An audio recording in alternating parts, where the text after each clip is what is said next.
evening, good evening, good evening. I'm super delighted. I'm so grateful that we all could make it to this month's edition of the Project 14 Knowledge Hub. And I'm super delighted. I thank you so very much for your time, and you'll be investing today. And I'm super very delighted. And I'm also very delighted because our guest for this month's edition is very much in the house. Okay, it's very much in the house, and I'm so grateful for every one of you that have decided to join us for this November's edition. Where are you watching me from today? Okay, what part of the world are you at the moment? I just want us to make this as interactive as possible. Okay, are you in Douala, Cameroon? Are you in Accra, Ghana? Are you in Abuja, Nigeria, Lagos, Nigeria? Okay, Lusaka in Zambia or Nairobi in Kenya? I just want us to quickly interact. Okay, just drop your name and where you are watching us from today. And just drop your name and where you're watching us from today. Oh, I have Daniel from Kano, one of the largest cities in West Africa. And of course, Chidi from Abuja, Nigeria. Thank you so very much. Also, John from Lagos. Thank you, Abosede from Abuja. Thank you, Ade Joke from Abuja. Thank you, Kemi from Osun State. Wow, that's a very historic state there. And of course, oh, we have somebody from Douala. Thank you so much, Dion from Douala. Thank you so much. Thank you, Ayaw from Owerri. Owerri is in Southeast Nigeria, one of those beautiful states in Nigeria, for those of you who don't know where Owerri is. And thank you, Mesode from Douala also. Wow, we've got a couple of people from Douala today. And it's a beautiful city. I've had the opportunity to visit, and I think I should be in Douala sometimes. Thank you so very much. Fula, also from Douala. Thank you. Thank you, Ngomo from Yaoundé, Cameroon. Yaoundé, Cameroon. Thank you so very much, everyone. Thank you. Tunde from Abuja.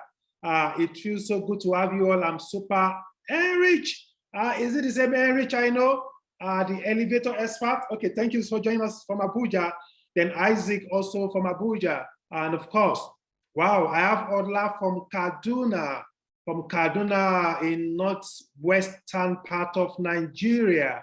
I'm super delighted, and I think we have a fantastic quorum already. We have a fantastic quorum, and I must really thank you so much because your time is your life, okay? Your time is your life. When spent can never be regained, and nobody has gotten the right to wasting your time. And I just want to encourage every one of you to please get prepared. Like I promised us last month, we're also going to do exactly no more than 60 minutes for this month's edition, because I know in my heart of hearts that we are all very busy people. Okay, but I need to leave today's edition with some very strong learning points. Okay, the whole essence of the Project 14 Knowledge Hub is to remind us of what we know already. Okay, and to share with us new knowledge we can apply, application that can give results, and results that can liberate. Okay, and that's why for me, when Dr. Hyeladi and Haruna accepted to be my guest for this week's edition, I was super excited. Okay, I was super excited. Thank you, Kolako from Abuja. Thank you, Ambe from Dubai, from the UAE, actually. I don't know whether it's from Dubai or any of the Emirates, but it feels so good to have you, Ambe. Thank you. I know you are like 3 hours ahead of us, so you must be making a lot of sacrifice to be with us today. And of course, thank you, Franklin from Accra, Ghana. And of course, I just want to thank you all, okay? So today, as I was saying, I need you all to please get prepared. I want you to have your P square ready. When I say P square, I'm not talking about Paul, Peter, and Paul, okay? I mean your pen and your paper, okay?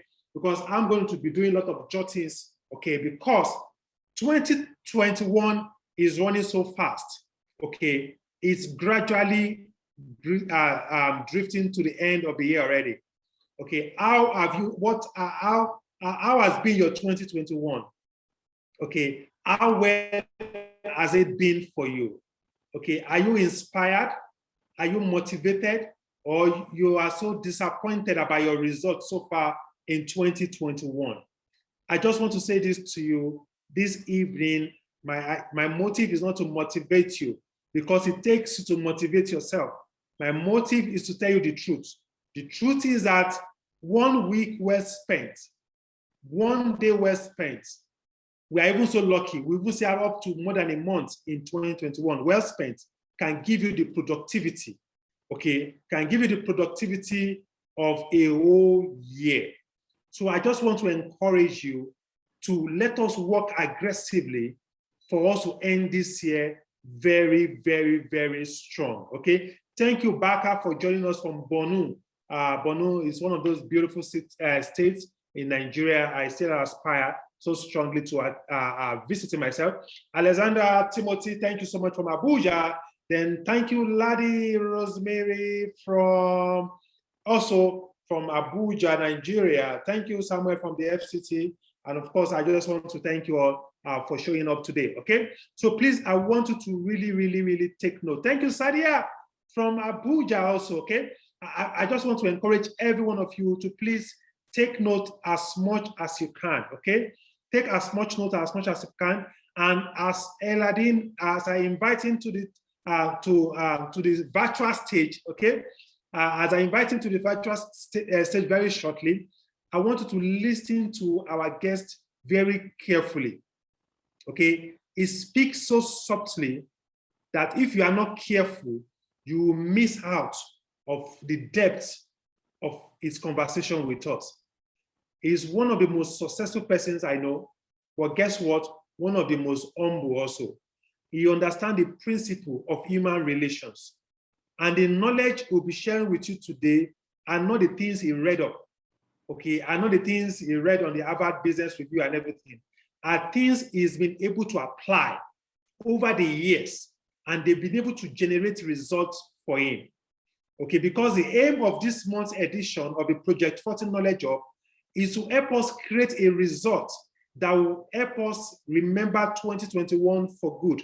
Okay, is to help you all, because for me and for every one of us at Project 40, we want every one of us to be very successful. Because by July next year, we want to create the 40 next rated Africans. And that you could be one of those top 40 next rated Africans, okay? So I just want to encourage you, please let's engage or let's embark on this very interesting journey as much as possible. And the good news is that this edition is recorded. So what that means is that the recorded version will be made available to every one of you. We are going to drop it on our WhatsApp platform. If you are not on the WhatsApp platform yet, we are going to drop a link for the WhatsApp, okay, in the course of these teachings. Then you can join the WhatsApp platform. Then you can always see some updates from us, okay? Then of course, at the end of my conversation with Hyeladi, I'm going to bring to our notice again our idea, the growth matrix system we've created for every one of us, and of course the idea system, whereby I know a good number of you have great ideas. Okay, all you are looking for is somebody to support your idea to grow. So we created what we call the idea votes, whereby you can simply fill a simple form, put in your ideas. Then what we do at Project 40 Knowledge Hub is that we simply do a quick matchmaking. Okay, we matchmake you with people that will potentially be interested in funding your ideas. So for Project 40 Knowledge Hub, we don't just want to share knowledge, we also want to support every one of you that are member of this great community, all right? Without much further ado, okay, I want to believe Dr. Hyeladi Haruna is in the house already with us, and I'm so delighted, Dr. Haruna, to invite you right away for admin. Please ensure that he's been granted a co-host status so that he can easily unmute himself. And of course, every one of you watching me right now with a smiling ovation, okay? I know some of you probably you are in your duvet already, okay? You don't need to clap. With a smiling ovation, please help me to welcome Dr. Hyeladi Haruna. Good evening, Hyeladi. Hey, evening, my brother and my friend. Yeah, so delighted to be here. It's gonna be fun tonight. Yes, of course, it's going to be a great night. And sorry, Dr. Haruna, the network, we weren't hearing you clearly. I just say something, let's be sure you are very audible. Okay, you can hear me? Fantastic, fantastic. Awesome, awesome. All right, that's beautiful. And so, good evening, everyone. You know, it's good to be here, and I'm so excited to be, the guest tonight, to be able to share some ideas with you, and just to rub our minds up after being a long time. So, Abioye, thank you for giving me the opportunity to be on the call, especially this evening. The interesting thing about the whole thing was that you remember when you told me about the topic, I was so excited, simply because it's something that is dear to me, right? I know one thing for sure is that I will never forget. There was a time I read a scripture somewhere, and it says, "A good man out of the abundant treasures of his heart bring forth great things." Absolutely. And also an evil man out of the evil treasures of his heart bring forth evil things. And one of the greatest and the wisest person that I know so far, all right, who lived over 4,000 to 5,000 years ago, all right, also says that as a man thinketh in his heart, so is he. Which simply means that the outer realities of our lives and the inner conditions of our hearts are nothing but just a reflection of our thoughts. So, when you had to share with me about this topic, is something I'm so excited about, because just like we know a tree cannot be without a seed, so a man's action cannot be without his thoughts. So if a man has to address the present realities of his life, he has to go first and change the conditions of his heart, which is the thoughts. Because in the words of Bill Gates, I'll never forget something that I've shared with a lot of people over the years, is that there was a time he made a comment, and he said, physically all human beings are the same, but what distinguishes us is the informational content of our minds. So if we have to actually experience life, greatness, and success, we have to go back to that very thing. One of the things I learned early is one thing that I call success balance scale. Success has a scale on its own. And so I tell people that the scale of life must always be balanced.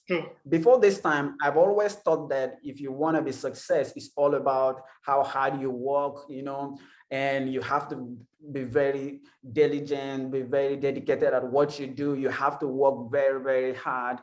And I was doing those things, I never missed out. Every single day, I'll work hard, I'll do all as I was told, and yet I wasn't manifesting the kind of realities that I wanted. Little did I know that a very important component of that scale was actually missing.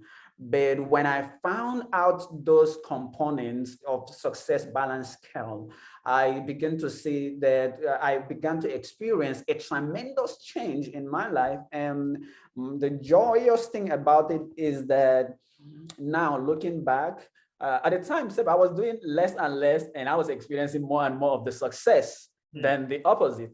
Because I remember, they said, one of my friends used to tell me something. He said, "Hyeladi, hard work doesn't make you rich, doesn't make you successful. You have to work hard at the things that work to be very successful." But much more than that, now I know that if you actually understand some certain principles, you could actually work less and less and yet make more and more. So coming to this topic, when we have to address the realities of our mind, to be very honest, I'm so delighted about this. And today I'm so ready, to have some discussions with you and with some of our friends here. And should one have any question, I will be here. Yes. Awesome. Thank you so much, Hyeladi. I really want us to make this as practicable as possible, because right here on the call today, we have people watching us from Botswana, for example, like Regina. She's been a very regular audience on the Project 40. She's a business person. Okay, she's one of those forward-thinking Africans trying to change the face of Africa. Yes. Okay, I have Irene, for example, watching us from Ghana in Accra. These are entrepreneurs. Okay, we have Emeka watching from Abuja, Nigeria.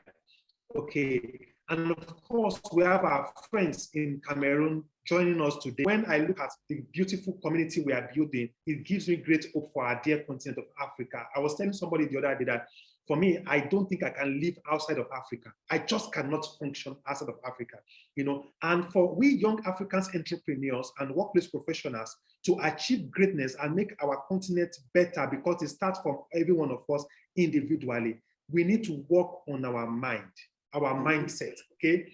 And today, I want you to please, because I know you are vast, this is one of your core area of strength, and we've structured today's topic in the light of re-engineering our mindset for greatness. And incidentally, you are an engineer also by profession. so you can imagine. So right now, you are our mind engineer. So what should be the first thing you want to advise, okay, that every one of us, myself inclusive, okay, needs to take very seriously when it comes to keeping our mind healthy?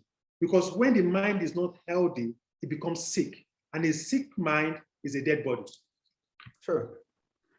All right, thank you very much, brother. And to be very honest, one of the first things I would tell someone on the call is that we don't live a life, right? We build a life, and then we live the life that we build, right? So I said, you don't live a life, you build a life, and then you live the life that you build. And one of the greatest important things that you use in building is the 5 things that I'm going to talk about in the process. Fantastic. Yes, I'm going to share with you all of them. And I said something earlier, all right, I want to retrace that you cannot change your life until you change the way you think. It's a popular, quote. Many people say that you can't change your life until you change your thought, because just remember what I said earlier, just as a tree cannot be without a seed, a man's results and actions cannot be without thoughts. But the question now is, a lot of time I see many people, many success coaches and entrepreneurs say that you need to change your thinking, you need to change your thinking. But they don't know that it's not just possible to tell someone change your thinking. If it is that possible and if it's that easy, everyone will have been, living in $1 million homes and be living their dream life. So we have to go beyond. That is why motivation enough is not good. Inspiration enough is not just okay. If you want to experience a quantum change in your life, you want to experience a great significant change in your life. Because, and remember, just like early this afternoon when we are conversing, I was sharing that I said, this meeting is not a motivational speaking event, is not an inspirational program, because those things not necessarily change their life. Many people, I tell people, I'm not a motivational speaker. I'm not even an inspirational speaker. I'm a realist, all right? Because most people have attended many of those events and programs which have inspired them, but have not necessarily changed their lives. And so today we will need to look at the scientific strategies, all right? And part of what I also aim to discuss about is why you even do what you do. Because I'm telling you, Abioye, there are many people on this call right now, and I can say that for a fact, because out of every 100, you always get 93 of those people, all right, that are struggling in one way of their life or the other, that know in their heart of heart that there are certain results that they desire, and they know somehow deep within them, they know that they are capable. Somehow there's this inner conviction that they have that, you know, I'm born for something different. I'm born for greatness. I could achieve something tremendously great in my life. But somehow, just like the Paul in the Bible, he said, there are things I don't want to do, I find myself doing. And there are things I want to do, I don't find myself doing. So you see, all those things have their root in the activities of human mind. To experience optimal success, therefore, we have to go back and recalibrate that mind. Right? But it's not something that I will just tell you that you need to change your mind and all of a sudden it's going to change. It's a deliberate process. But the good news is that I'm going to show you what to do.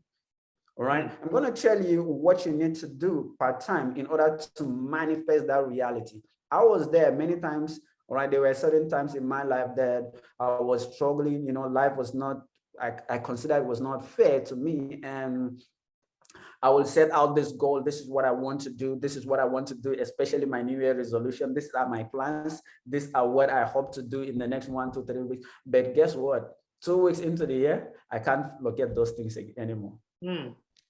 So most of the time, it becomes challenging. And I know there are other people are like that, you know, suffering from those 1 or 2 challenges probably that might be stopping them. So we're going to demystify the science behind that. All right. And I'm going to show you the practical steps on what exactly you need to do to re-engineer that mind, and so that you can experience an ultimate success in your life. Fantastic. Fantastic. So let us just like I said, yes. But remember, just like what I said earlier, all right, your mind, what I want you to know first is that your mind generates about 60 to 70,000 thoughts every single day. Wow. Right? And 90% of those thoughts are the same thought as the day you had before. So if you believe that your thought has something to do with your future, it then means that, and we say that 90% of those thoughts are exactly the same as the day before. It makes sense to say then that, you know, your life or your future isn't going to change very much. Because the same thoughts always lead to the same choices. Absolutely. And the same choices always leads to the same behaviors. And the same behaviors create the same experiences, which in turn produces the same emotions. And those same emotions begin to influence the very same thoughts. And we know in your biology, I mean, everything that's from your biology, all right, your neuropsychiatry, your neurochemistry, your hormones, and even your gene are expression of how you think, how you act, and how you feel. Then, you know the thing, sorry. So remember I said, and how you think, how you act, and how you feel is what we call your personality. And your personality is intimately connected to your life or your personal reality. Reason this with me, please. There's a principle in neurosciences, which we call it the Hebb's law. Hebb's law, H-E-B-B-S. Hebb's law says that nerve cells that fire together always wire together. So if you keep thinking the same thoughts, making the same choices, demonstrating the same behaviors, creating the same experiences, and producing the same feelings and emotions, for example, for the last 10 years, it makes sense then, you're going to begin to hardwire your brain, if we say that. First of all, before I go there, let me just lay a certain small foundation here. Okay. You see, our brain has over 100 billion nerve cells. All right. And I want to take your mind back to when you were in maybe when you were quite young, when you were growing up, right? And I remember so many times, sometimes, you know, when you open these radio stations, you know, I mean, these radio devices, all right, electronic devices. Oftentimes when you open them, you see it's a system of interconnected circuit of wires. And in those wires, there are what we call memory palaces, all right, transistors and all those things that, especially if you look at hard drives, all right, if you ever open any memory device, you see it's a system of, it's a kind of circuitry of network of wires that are connected that makes it possible to store information, right? So see it this way.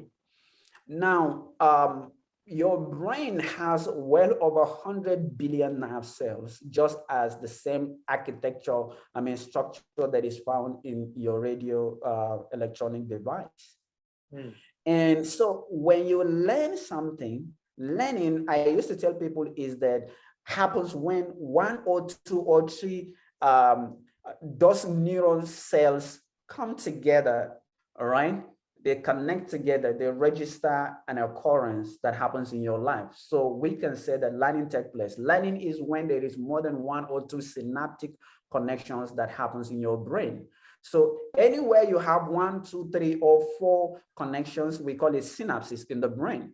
So see learning as making synaptic connections in your brain, and memory is sustaining those synaptic connections in your brain. Wow. So, and from the last trimester of pregnancy to the first 7 years of a child's life, his mind is directly open to the universe. In other words, that the child never struggles to learn anything. And within that space of time, a child can learn any language, learn any skills, all right, and learn and become an expert in anything. But anything outside the first 6 to 7 years of your life, the world of the conscious realities of our brain, I mean, the subconscious part of our brain, which is 95% of who we are, is being closed. And that is to say that it's supposed that the foundations of our life have been built up until that time.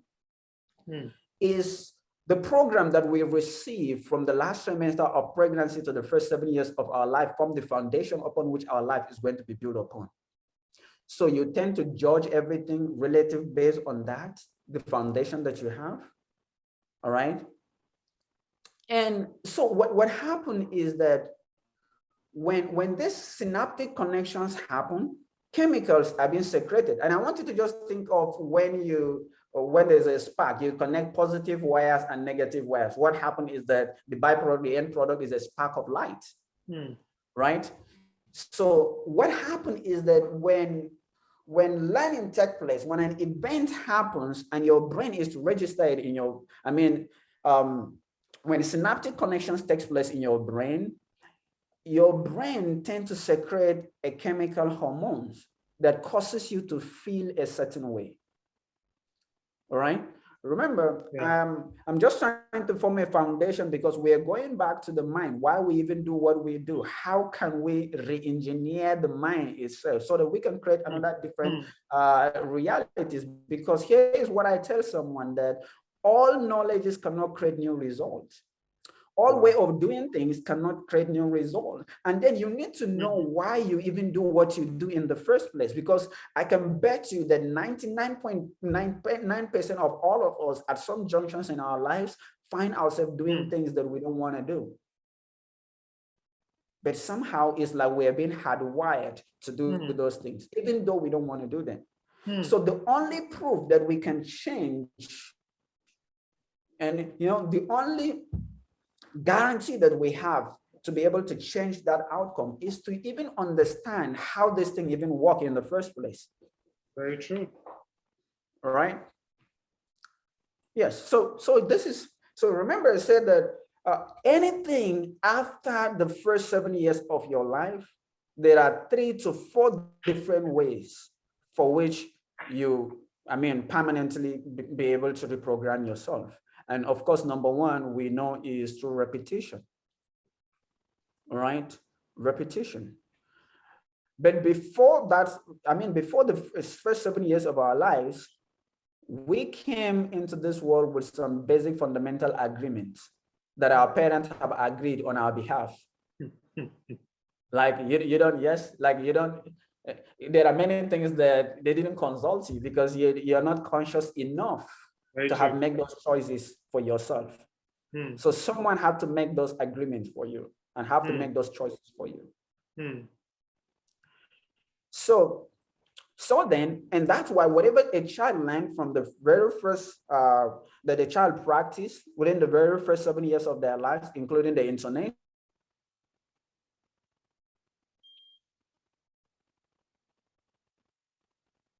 they tend to stay with it, becomes, right? It becomes a second nature. So let's look at it this way then. By the time, yes, sorry, yeah. So remember I said that by the time after 7 years old, the foundation of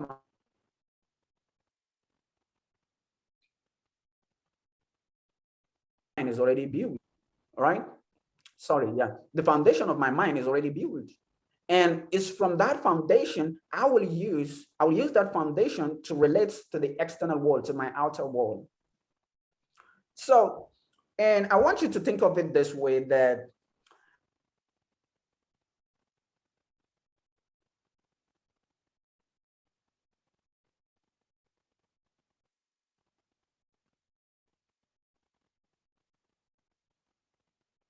according to, so I said that 95% of who we are, and I want you to take note of this, 95% of who you are, according to science, neuroscience, is based on your subconscious mind. And only 5% of who you are is conscious. And guess what? 95% of who you are was given to you. So most of the time when people say, well, this is what I am, we are all but the sum product of our environment, the relationships that we have, the information that have been passed down to us, all the things that have been given to us is what makes 95% of who we are. Wow. Wow. And a matter of fact, that is why sometimes you tend to make a decision at the conscious level, 5%. You said, I don't want to do this, but you don't know that that decision just comes from only 5% consciousness of, that decision comes from your consciousness, which is only 5%. There's no way that 5% can override the activity of the 95%.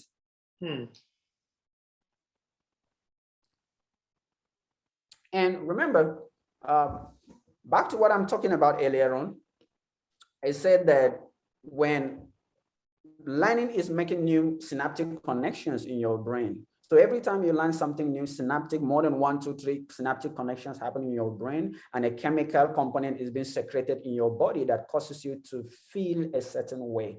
That is why most of you on the call can relate. Have you ever had a thought of something, right, that have happened in your past? Right, something that happened before, but simply recalling that event makes you to feel the same way you felt as of when the thing actually happened.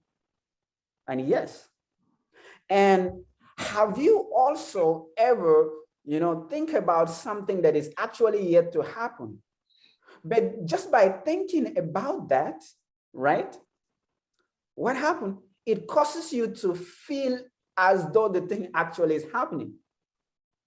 And of course, the answer still remains yes, because I tell people that the body is subjective. In other words, it means that it has no mind on its own. Right? It has no mind on its own. It acts based on the informational content that is in the mind. So I give you an example. Let's just relate to a dream. If you're on the call, I just want to ask you, have you ever had a dream? And in that dream, you have a dream that maybe you're fighting in the dream, or someone is chasing you, or you are falling off from a pit. And when you're about to hit the ground, you wake up, or probably when they're about to catch you, a kind of you wake up, all right? Or maybe yes, or when they're about to shoot you and you're about to die in the dream, somehow, you wake up. But what we know is that when those things happen, by the time you woke up, during your dream, your heart was beating fast. Yeah. And you were sweating. But guess what? You're at the comfort of your room. You're at the comfort of your bed. And probably the fan was rotating, or the air conditioner was on. Your body has not actually gone on the physical activity. I've not experienced that thing physically. How come then the body is reacting as though it actually experiences the same thing? Because the body is the servant of the mind. The body is the servant of the mind. That is why people find it difficult to understand the old master when he says that, as a man thinketh in his heart, so is he, because the body has no mind on its own. The body only acts out the informational content that is in the mind. So if you have to change the physical realities of the body, the outer conditions of your life, you have to go in and change the informational content of the mind. Wow. Because the body have to act. We live in the world of cause and effect. Yes. For every result you see, there is a cause. Right? And the body has to we live in a physical planet, in a material universe. So this body has to physically act out some informational content in order to generate a physical result. So I see a lot of people, Mr. Abioye, as I travel all over the world, I see a lot of people trying to change their life, and they look at their life, sincerely speaking, they know somehow in their heart that they deserve a good life. They deserve a life better than the one they are experiencing. And so, but somehow when they look into the physical realities of their life, they also see the result they are experiencing, and they're not happy with it. I want to ask you, if you're on the call, let's be honest as much as we can. All right. Have you ever in your life, you look out there and you see the life you're living, and you have this feeling deep within you that you deserve something better, that you're capable of doing something better, but for some reason you can't just explain why you are not producing the way you should be producing? And so, and probably you also look at your result, honestly speaking, and you felt bad because you know deep within you that you're capable of doing something better and greater. It happens every day. Mr. Abioye, I did a research to find out why is it that some people are more successful than others. Why do some people tend to work harder than others, yet tends to experience life at the, they walk like an elephant and yet they eat like an ant? And some people never even seems like as though they're actually even working at all, and yet they seems to materialize everything that they want.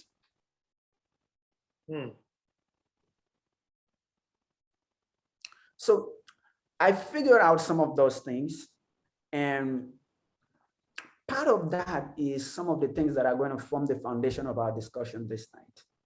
Fantastic. Yes, sir. Fantastic. So I think we should just, you've laid some very interesting scientific background, that has really brought a lot of relevance to the topic of today, and one of the things you said that have struck me the most lies in the fact that our body is a slave to our mind, and our mind is as a masters to our body. Now, Hyeladi, you Yes. also spoke about the informational content of our mind and how it greatly influences the way our body functions. Because I really want you to please do us a great favor on helping us to tailor this content, this great content you are sharing with us, to whereby we can apply the instrumentality of our mind to the success of our businesses and careers.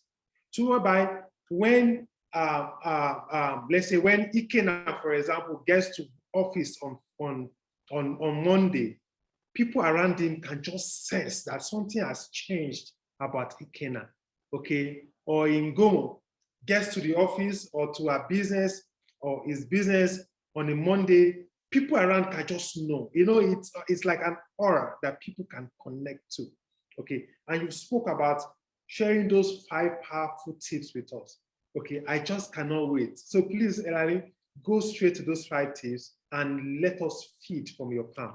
Awesome. Thank you, Abioye. The foundation is everything, right? And so I will choose to share it this way, to share some information this way. I will look out for, I'll create a kind of real life situation that will explain most of those things that I want to talk about today, okay? And I want to rephrase some things. And so to lay a very greater foundation and to start a chain of thoughts that I feel maybe of maximum use for someone out there, right? So remember, I said that, let me recall this, right? I said, remember, learning is making new synaptic connections in your brain, and memory is sustaining those connections. And every time you learn something, I said hormones, when the connections happen, just like the byproduct of 2 wires connecting, we have spark in your brain. Out of those 100 billion nerve cells, anytime those synaptic connections happen, all right, chemical components, hormones are being secreted in your body that causes you to feel a certain way, right? Don't forget that. That causes you to feel a certain way. And the intensity of the emotional portion that comes with that event will determine the memory. For example, there are things that happen once in your lifetime, but the emotional portion was so high that it becomes difficult to ever forget those experiences. Right?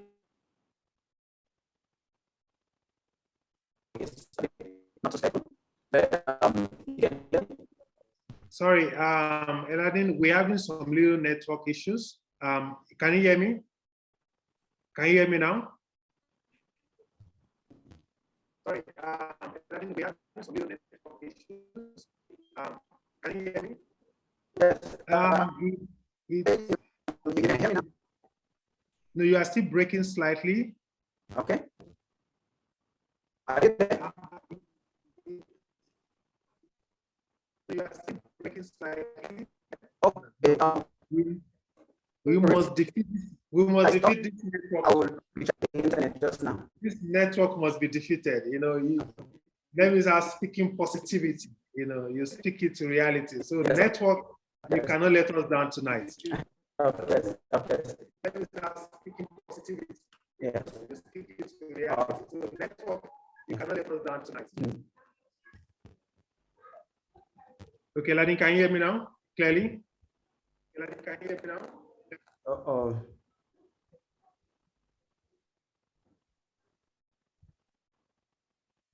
Okay, just say something. I think we'll be fine. Okay, ladies and gentlemen, not to worry. Eladin is going to find his way back to the chat room. So before Eladin connects again, okay, I would like you to, let's interact quickly on the chat column. What will you say has been your greatest your greatest learning point so far? Okay, what phrase has struck you the most? Okay, and so I would like us to quickly interact while we'll work very hard to get Hyeladi back to this call so that it can drop those very vital 5 components that could greatly help us re-engineer our minds for greatness. All right. So what will be your greatest, what has been your greatest learning point so far? Thank you so much, Jane Igwe. She's saying that the informational content of your mind creates the physical reaction of your body. Absolutely, absolutely. I totally agree. Francisca, my mind is the master of my body, and my body is a slave to my mind. Absolutely. You know, sometimes when you wake up in the morning, your body wants to keep sleeping, but your mind will just say to your body, come on, you this indisciplined structure. Will you stand up and let's go do some follow-up calls, you know, or go for those sales meetings. Thank you, Francisca, for sharing. Then, of course, Luca Daniels. Mind is that the body is a servant to the mind. Absolutely, absolutely. Kolako, result is a product of thought. Definitely, definitely.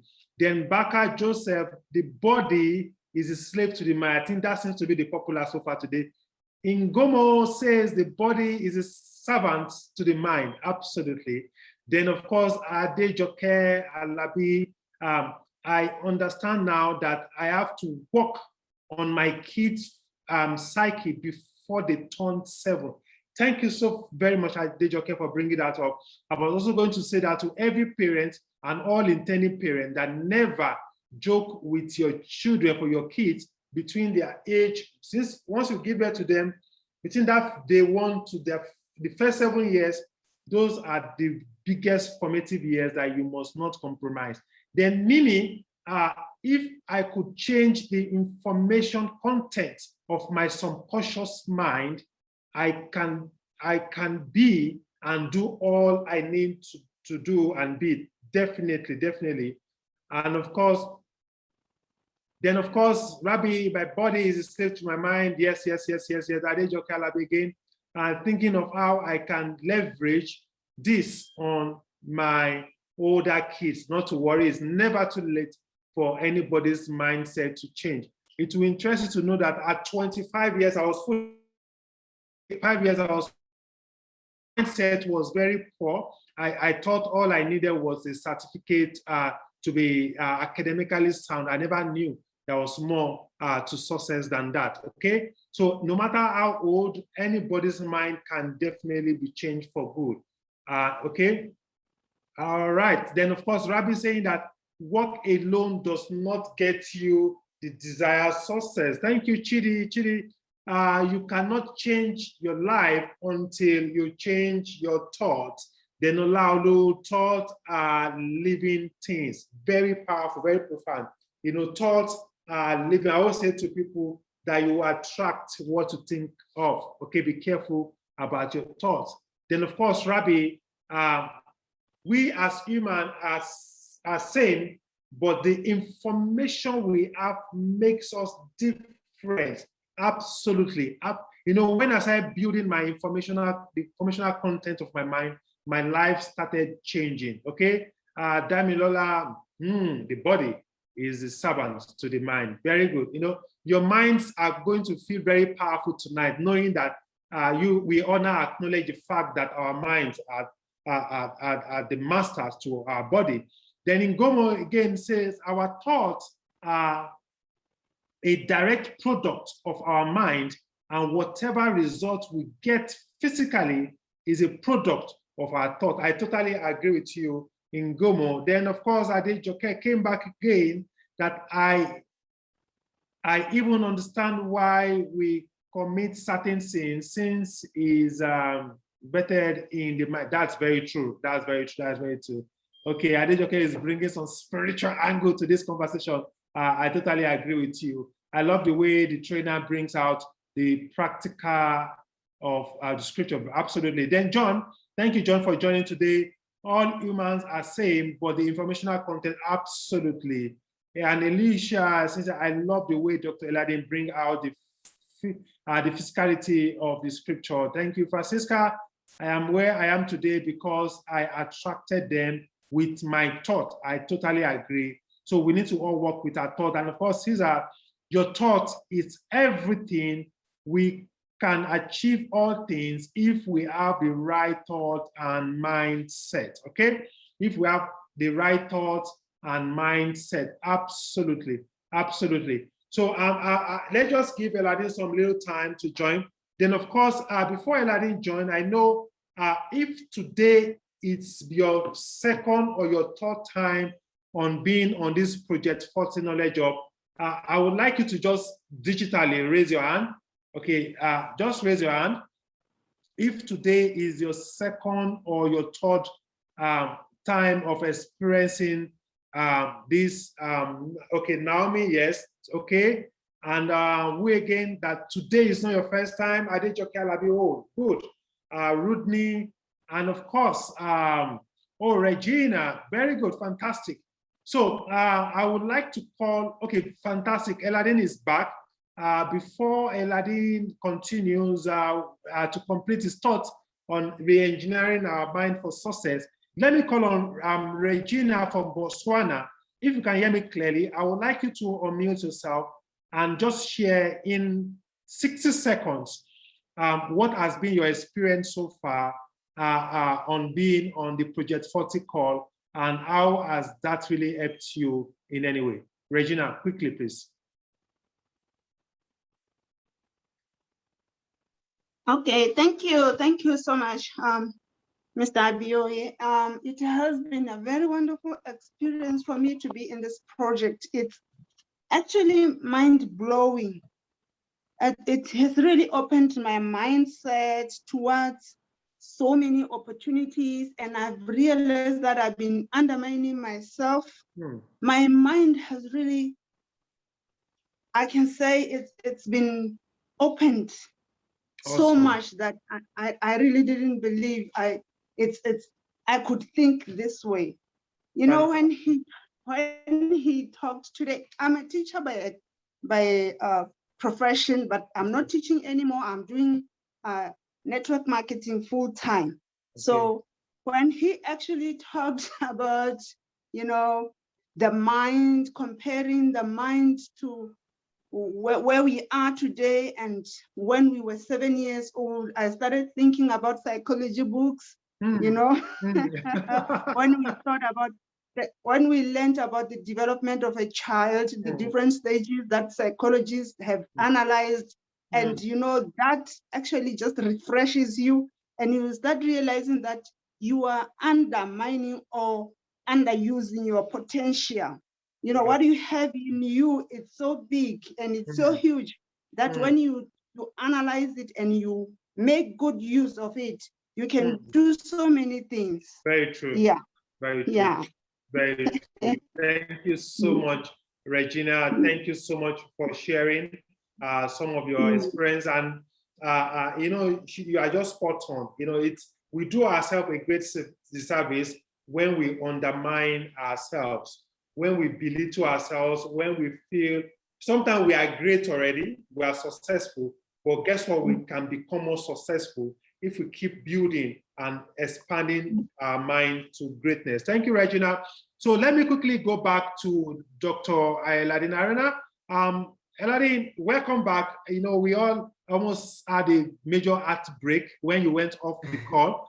We thought the network will not allow you to come back again. You know, but I had to quickly restructure my mind to think positive that no, Hyeladi will be back. And I'm so glad you're able to make it back. Welcome back. Are you there? Yes, we are. We never moved. We stayed.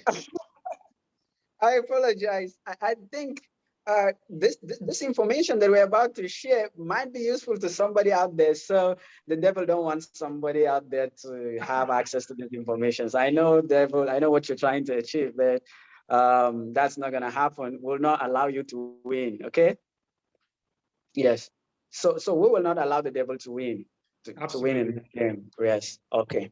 So I was trying to lay a foundation And I'll try as much as possible not to lose that chain of thoughts, because it's important for someone to, because the next statement that I will be making will, for you to actually understand that and to maximize some of those scientifically, proven methods, you have to actually understand the basics.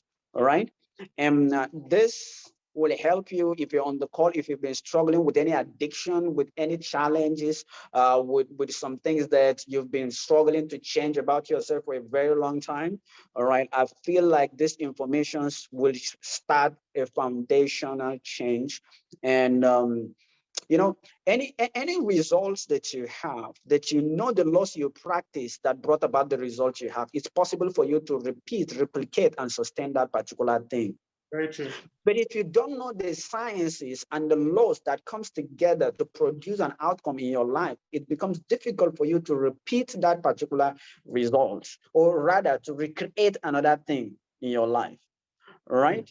So I was talking earlier on, I said that, and I don't know why, anytime I get to that junction, one distraction will come in, another thing will come in, and with the hope and quest to probably just distract me from those things. But I'm sure we'll not allow it this time, right?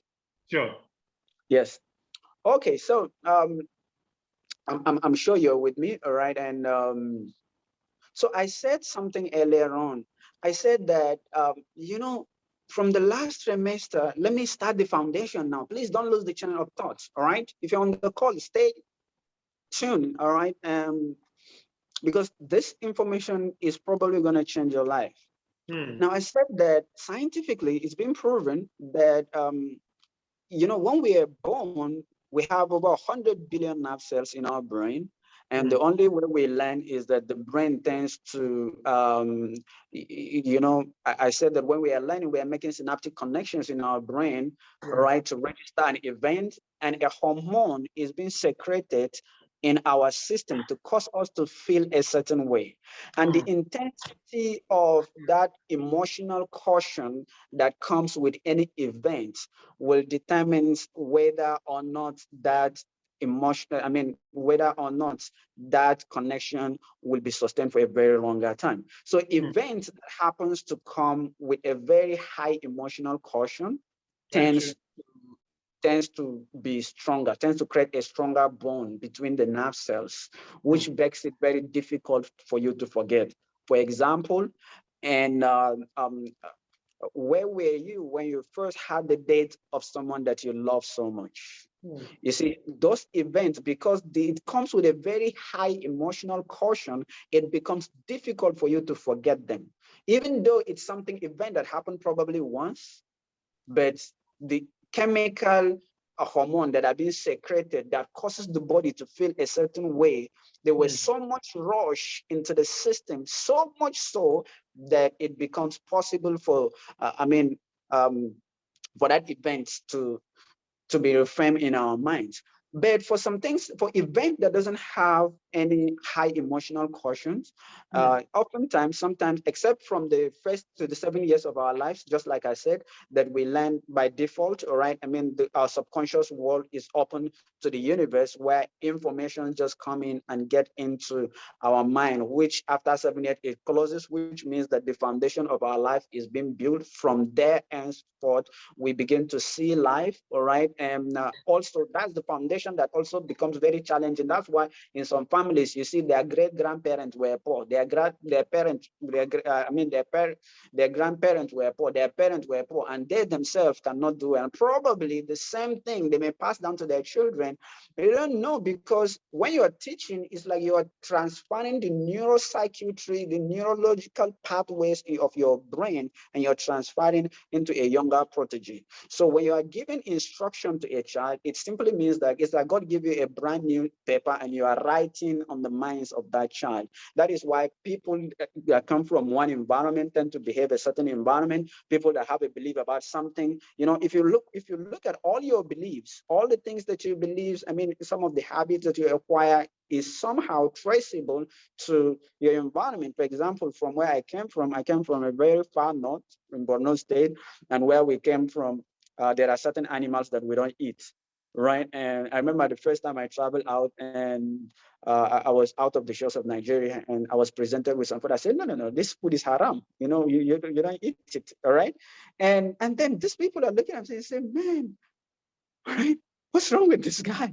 And a similar thing happened, you know, while we were growing up. We don't eat donkeys in our place, all right? And so there was a time a Chinese man came to our locality, and then he was pricing goats. And then, for example, they told him that the goat is like 50K, 50,000 naira. And then he said, and then he saw a donkey. He said, what about the donkey? They said like 20,000. He said, wow, that makes sense. He said, I want the donkey, all right? Because if I kill this donkey, I'm going to have bigger meat. I'm going to have a lot of meat, basically, all right? So, but as small as, you know, that experience is growing up in that area, my beliefs about what is right or wrong are actually shaped based on the information that I received from the time I was very, very small. But something happens from the 7 years of your life when you are, I mean, transcending into adolescence. I mean, from that 7 years, 9 years, basically, and then from the 10 when you're becoming a teenager and your teenager.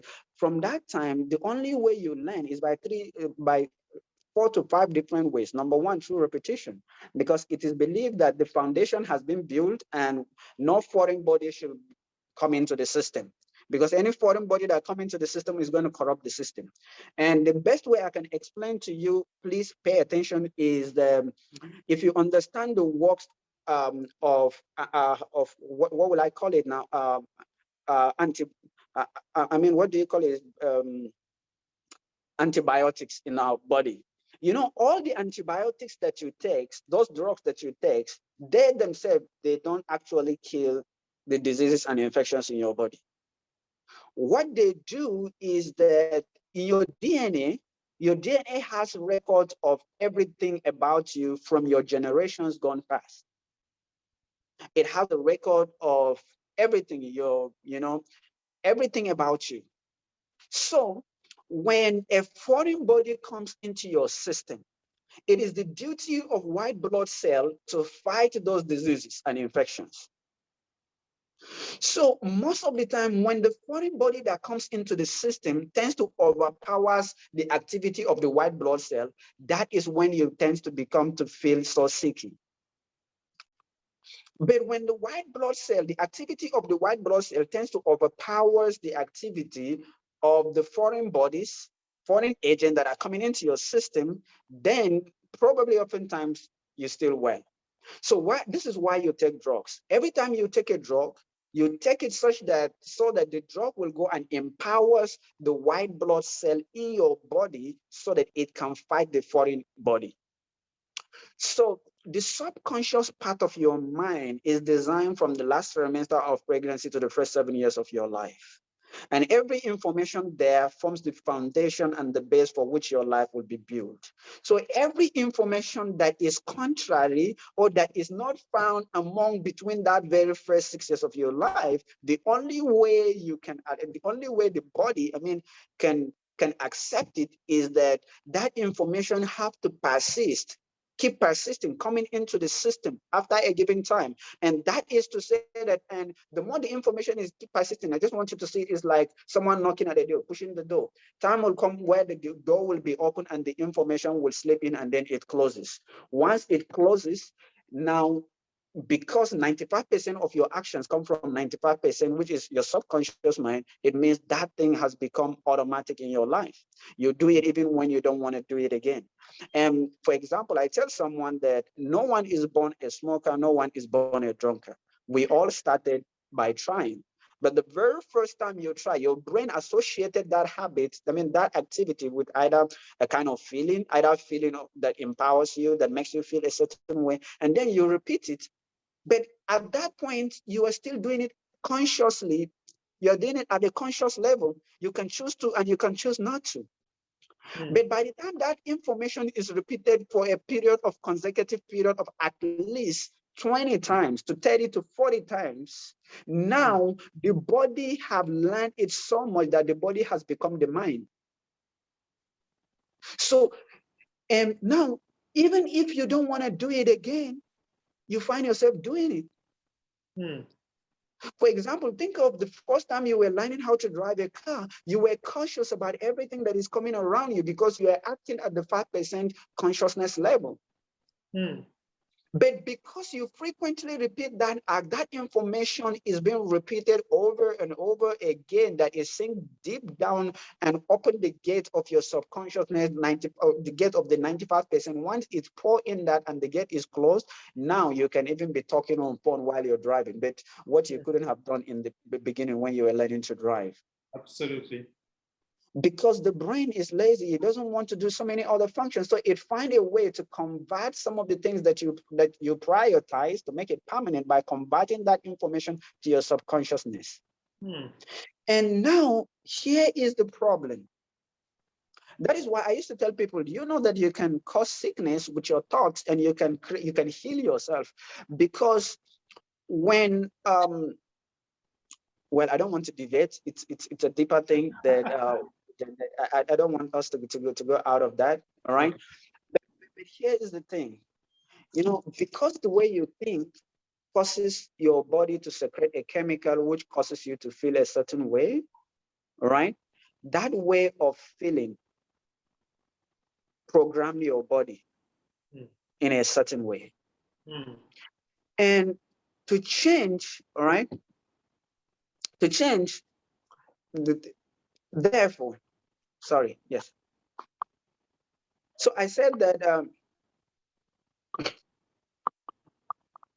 yes, to change, therefore, from that time, because I said that the informations have to keep coming over and over and over and over through repetition. Now, the science that causes you to change is what I'm going to relate to the first thing that I said. How many times have you thought of something and that you see your result and it makes you to feel a certain way, and you know that you deserve more, you can do better, and somehow you're not doing it simply because you have redundantly repeated that act over a period of time, that the body knows how to do it better than the mind. Hmm. And now the body does not need the activity, the help of the mind in order to carry out that same, to carry out that same instruction. Now, I said earlier that your personality, right, is created based on how you think, how you feel, all right, and how you act. And sorry, just a second. Okay. Yes. Possible. Mm.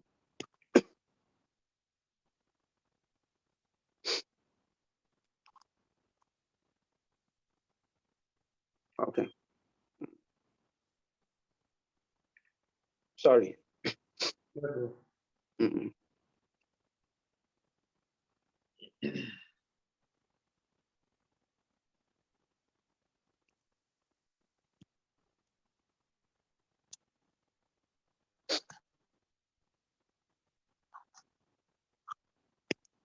Okay. So remember, I said there's a principle. Yeah, I said there's a principle earlier on in neuroscience that we call it what? Herb's law. And Herb's law says that now neurons that are fired together, wired together. Hmm.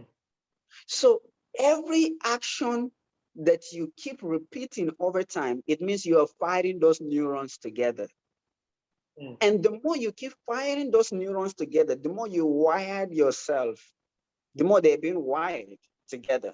And so the more, because your practice, your actions sprout out of the neurological pathways, the neurological system of your brain that you've created, it means that you act out the way you're wired. Hmm. So if neurons, because there are two principles of neuroplasticity that has to do with the mindset and the brain. Which one? The first one says neurons that fire together, wire together. And the second follows the principle, says that if you don't use it, you lose it. Hmm. That is why after when you are 8, 9, 10 and above, everything that you learned, you only maintain that by constant practice, or you improve by practice. In other words, if you're no longer firing specific neurons that hold information about something, what it naturally entails is that you're losing that neuron's ability to hold that information. So people cannot wake up and say, I want to just change my life. Because you can say that, but then remember, 95% of who you are has already been wired before now. Right? Yes. So, for example, if in the last 10 years, right? Remember I said that you keep thinking the same thoughts, it means the same chemicals are being secreted in your body that causes you to make the same way. So same thought leads to the same choices, and then same choices that you keep making demonstrate the same behaviors, and same behaviors keep creating same experiences and producing same feelings, right? Yes. And so if you've been doing that for the last 10 years, it means that it then makes sense to say that you've already hardwired your body, because remember, neurons that wire together, that fire together, wire together. The more you constantly repeat the same thing, you wire yourself to that. And I said that an average mind think 60 to 70,000 thoughts every day. And 90% of the thoughts you have today are almost the same thought as the same thought that you had yesterday. It means that most people wake up every day in their past.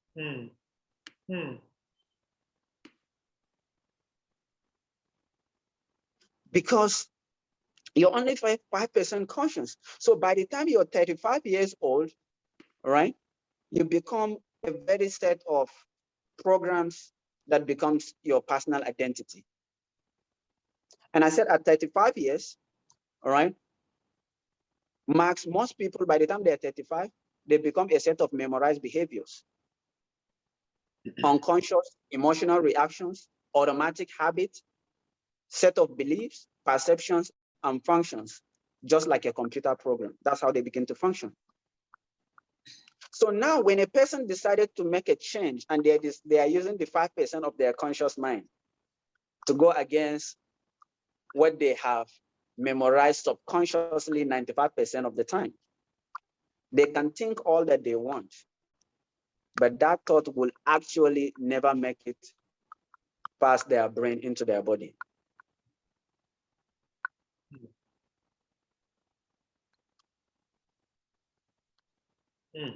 Because you have the thought here. To re-engineer your mind to achieve ultimate success is when the mind becomes in harmony. You find a way to synchronize the activity of the mind to the body to become the same.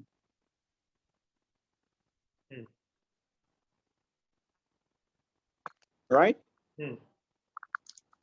So I said, if you're not using your mind, probably you are not defined by a vision of a future, clear future, probably, all right?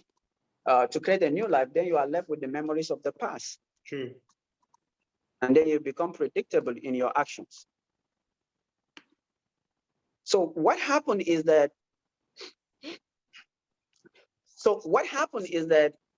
most people, when they wake up in the morning, they are in a clean state. They are in a clean state. So they are not thinking anything. They are not feeling anything. In a matter of moments, because the brain is a wreck in the past. So they start thinking about those problems in the past and those problems in their lives that are associated with certain people and certain objects and certain things at certain times and places. The moment they start thinking about those problems, they are thinking in the past because they are memories from the past. And every single one of those conditions and problems has an emotional association from the past. And I used to tell people that a feeling, all right, a definition of a feeling or an emotion is the record of the past. Right? Yep. Are we good? Yeah, we are. Sorry, I'm just struggling with some few things here. Yeah, it's okay, bro. Yes. All right. So yes, I say it's a record of the past experience. So the moment they get in touch with those familiar feelings, and those feelings are driving their thoughts. And if you believe that your thoughts have something to do with your destiny, we could say then they are thinking in the past. And as long as they are thinking in the past, their past will always be their future. So most people, certain people get into this loop of thinking and feeling, then feeling and thinking. So their actions follows the order of their thoughts, and then they think a certain thought and it causes them to feel a certain way. And that feeling is a feeling of disempowerment, and it causes them to act a certain way, and that action still produces a certain result that makes them unhappy. And then they look at the result causes them to feel a certain way. Then they are found in that loop over and over. And remember, neurons that fire together wires together. Yeah. They had wired themselves for that kind of result. So even though they really want to change, even though they have a desire to change, that desire comes at that 5% level of consciousness. To create any that is why I was sharing people. I said, listen, I'm excited about tomorrow, excited, but the last time I checked, right, most of you have any. I remember that was, I think, was it Yusuf? We were on one of the calls. I was talking with you, and I was telling you the experience I had with some group of people. Someone was so excited about. He said, "Well, I'm excited now. November, December is by the corner. Many people will start going for, start planning, preparing for next year. They will say that it's a new year. I'm going to have this. They set the new goals, things that they want to achieve. But from what I know is that is not possible. You're not going to have any new year." That's what I told them. I said, most of you, and I'm saying this to many people here, all right, is that many people are going to repeat their 2021 in 2022. Wow. Because if it's the same program that runs you in 2021, that same program that you carried in 2022, guess what? Most people don't have a future. Most people are doomed to recycle their experience. All right?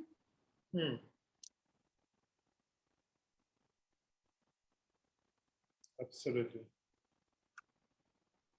Are you with me, sir? Yeah, we are. Very much. Very much. Yes. Very much. Yeah, go ahead. Go ahead, please. Yeah, I said, so to be successful, therefore, first, we have to take advantage of the information that we have. There are 4 ways to reprogram the mind, to re-engineer the mind to become to become successful.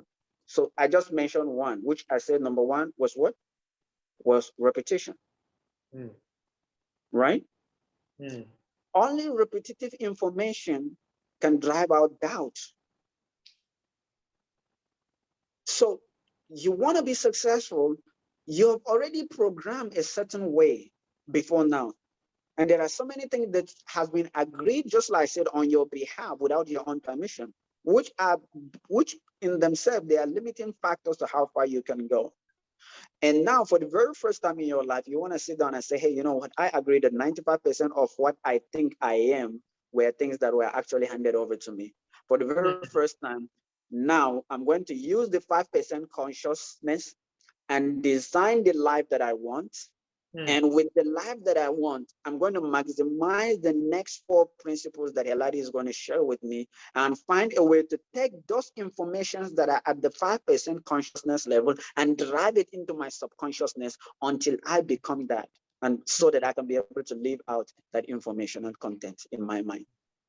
Because you see, except that information find a way to your subconscious mind and it become your second nature, it is difficult for you to achieve that. And that is why most people never set to achieve their goals, because you set your goals at the conscious level. That's why goal setting doesn't necessarily work most of the time. Because most people set those goals at the conscious level, only 5%. All right.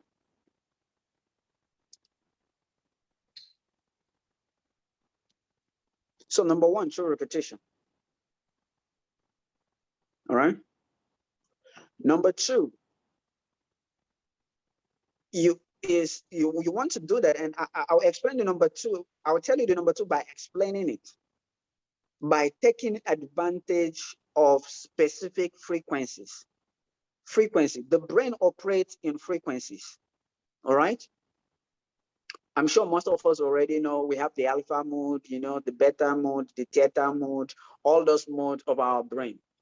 So there are two windows that our brain is opened that allow us, that makes it possible for humanity to be able to access the 95% of the consciousness of the brain without necessarily having to repeat.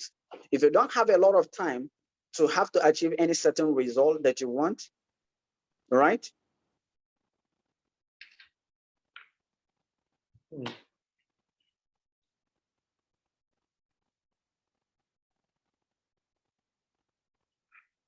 All right. Yep. So remember, the reason why it's easier for children to assimilate everything is because of the frequencies in their brain. Right?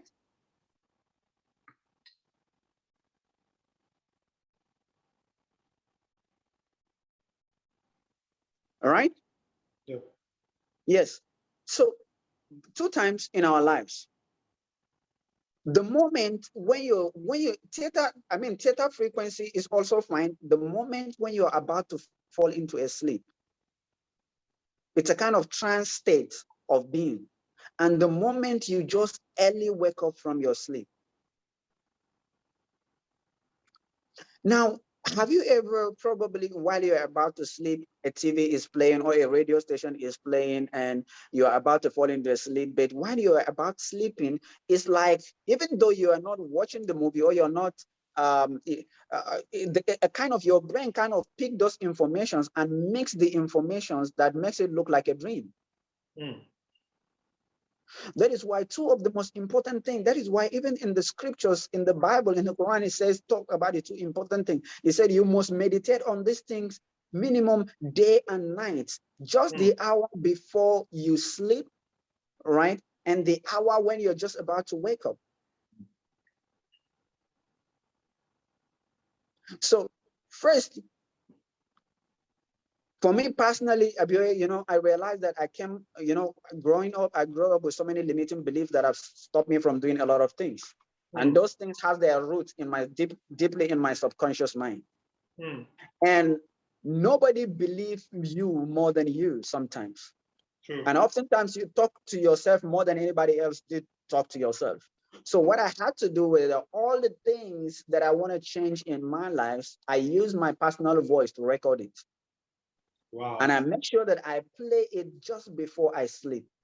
I put it on repeat. Wow. Within that moment, the same opportunity, privilege that a child have, remember the child between the age of 1 and just like I said to the 7, the information, when you're just about to fall into the sleep, the information goes straight into your subconscious mind and it becomes difficult and becomes your second nature. Wow. The same thing with materials. Today, if I want to master any material, I'll record it and just play it when I'm about to sleep. The mind never sleeps. The subconscious mind never sleeps. Very true. And the moment, just when you are about to wake up, your brain is in theta mode that time. That same moment, just that same moment, any information you listen to, why do you think even in school, most of the time when students sleep and just the early hours of the morning, the very first 30 or 40 minutes of whatever, most of the time, the things they read tend to stick with them.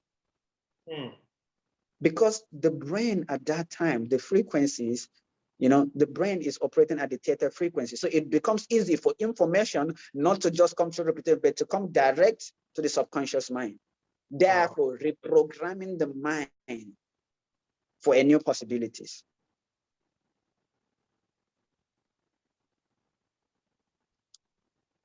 Right?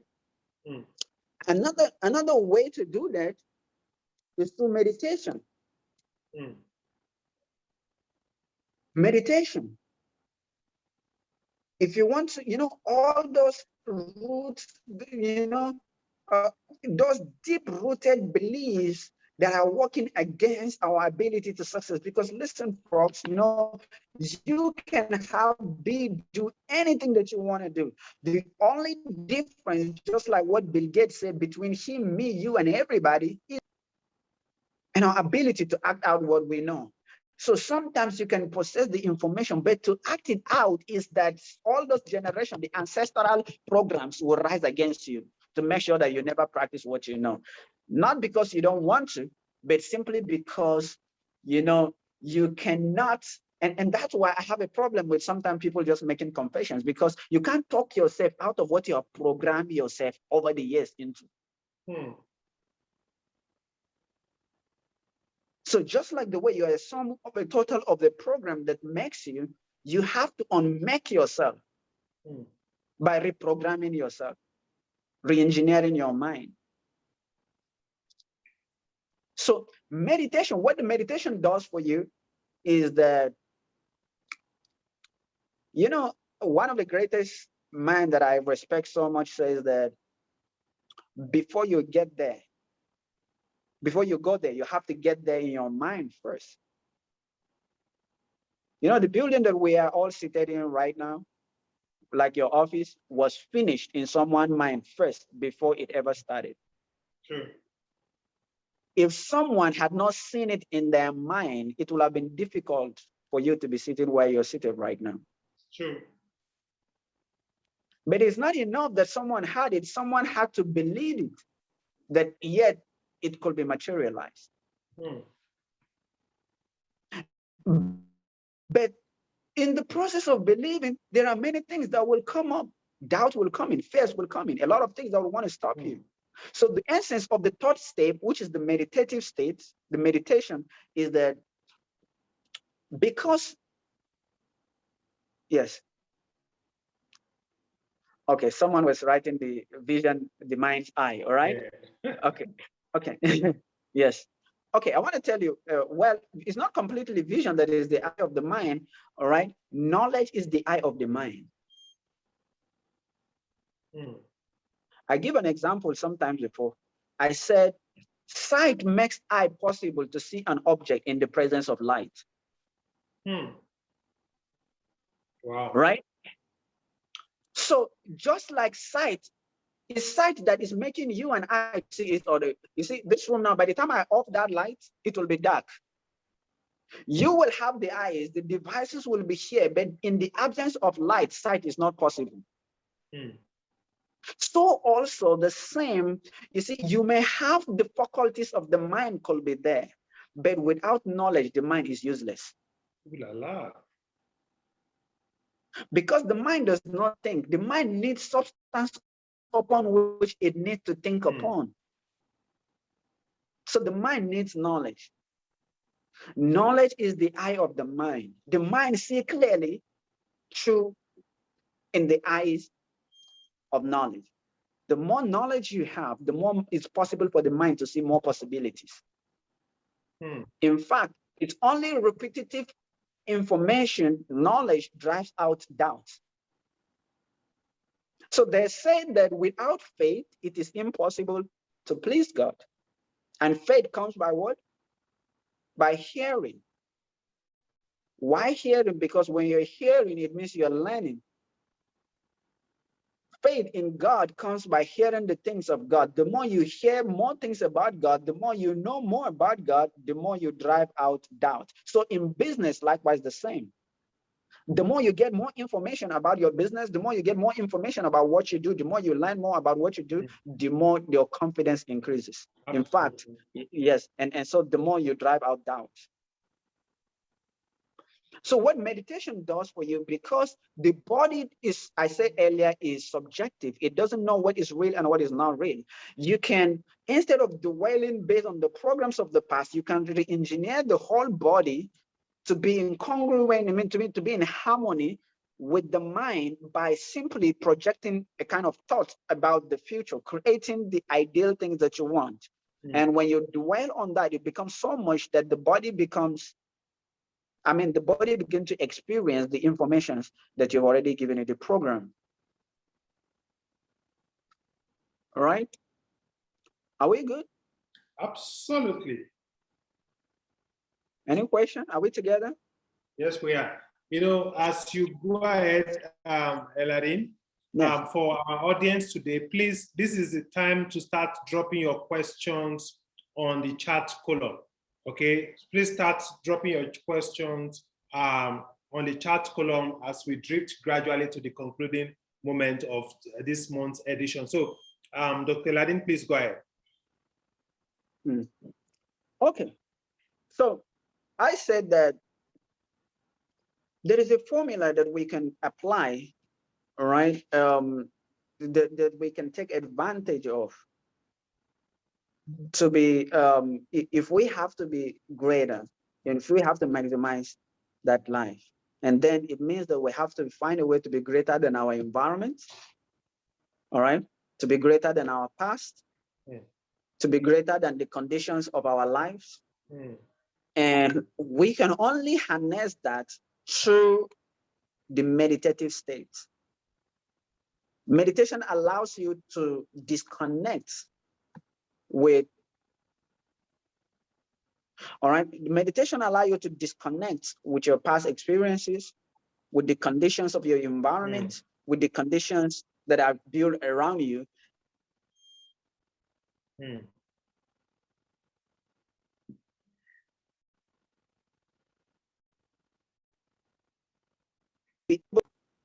Call interface with what I'm sharing, right? So yeah, so just like I said that it becomes possible now for the very first time for you to sit down and, you know what, think of the life that you want and create the life that you want, and know that anything that you wanted to do as an adult, you will be doing it at the 5% cautious, and it will be difficult. But according to psychology, they told us that it takes about 21 days of repetitive practice, of repetition, all right, to lay a foundation of a solid habit. So in other words, it means if you repeat something consistently after 21 days, 21 times, the gateway of the subconscious will begin to open, and it becomes possible for your mind to be reconditioned again to accept new different realities. So what is it that you've been struggling with? All right. Because anything that you want to do, something will come up. There's what we call paradigm. Paradigms are a set of habits that have found a way to slip into your life over the years. Those redundant habits, those things that you keep repeating, those neurons that have fired themselves and have wired you over the years period of time, even any times you want to do something outside of that, just like what white blood cell will rise to fight against foreign body, so also every new practice, new informations. I'll give you an example. Last time I said, for example, you know that many people know that it's good to read. So regardless of the information that they get about why they should study, why they should read, I tell you that the moment they take book that they want to read, they may be watching a movie for 3 hours, 4 hours, 5 hours, no problem. But the moment they take in the book to read, after 15 minutes, guess what? They start nagging around. Yes. Yes, right. Because it's the subconscious mind from the very first early stage of their life, that program is not found in them. So the mind is trying to find a way to protect the body against a foreign object, against a foreign practice. You know, sorry, let me distract you a bit. Some people, when they want to sleep, they pick a book to read. Yes. It's like a sleeping tablet. Yes. So after reading for 5 seconds, they sleep off. Yes, and that is because that foretells that in the in the programs that run their life, reading has never been part of it. So just like it's natural for the white blood cell to fight any foreign body that enters into the body, also the programs that they have remembered, the Hepsilo says that what neurons that fire together wire together, because they've had wired themselves over a certain given practices and conditions over a very long period of time in their life. Now they want to do something different. The body will not allow that. You are lying, my friend. It will not work. So the mind will want to rise up in its defense to protect itself, by coming up with other commissions. So that's why you take book you want to read and you have not been reading before, I'm telling you the very first 10, 15 minutes, you read. But if it's a movie that you want to watch, you can watch a seasonal movie for 10 hours. Because that program is found in your system. But then the only way you can maximize this information, therefore, is to tell yourself, hey, listen, I will feel the feeling, but do it anyway. And I will take advantage and maximize this duration of 21 times and 21 days of practice that I can use to re-engineer my mind so that I can recondition myself for an ultimate performance. So it means that despite the way I am feeling like not doing it, I will force myself to keep doing it every now and then. I will do it, feel the feeling, but do it anyway. Do it 21 times, at least for 21 days. That barrier between the 5% and 95% will have opened. So those informations will go down and then it becomes easy for you. Because one of the laws of success, which is the greatest law of success in business, is the law of correspondence. Absolutely. It says that your outer world is nothing but a reflection of your inner world. And that inner world is the information that are found at the subconscious level of your life. So that is one of the ways we can do that, to maximize those information, to feel it. But we have to do it.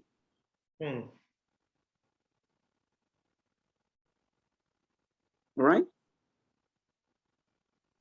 Yes, I'm using my phone, so I'm finding it difficult to see the messages. So in case if anybody is having a message or something. Yeah, don't worry. I'm taking note of the questions on your behalf. I'll read all of them out shortly. Okay, okay.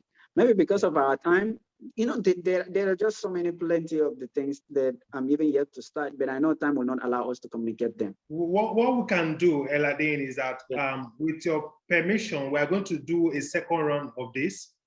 Okay. I will meet with you much later to see if we are going to run it. If I have my way, I would like us to do this in December so that we can wrap the year up, with a fired up mindset, but subject to your availability on the 26th of December. But not to worry, I won't put you on the spot for that because I know you have a lot of things programmed out already. Now, there is a question from Emmanuel. Emmanuel is asking, how do you meditate? I think he wants to know how best to meditate. Okay. Okay, go ahead. So I want to get all the questions. Okay, yes. Number one from Emmanuel, how do I meditate? Number two, Ngozi says she wants all these nuggets put in a form of book form, like an ebook that we can share with everybody.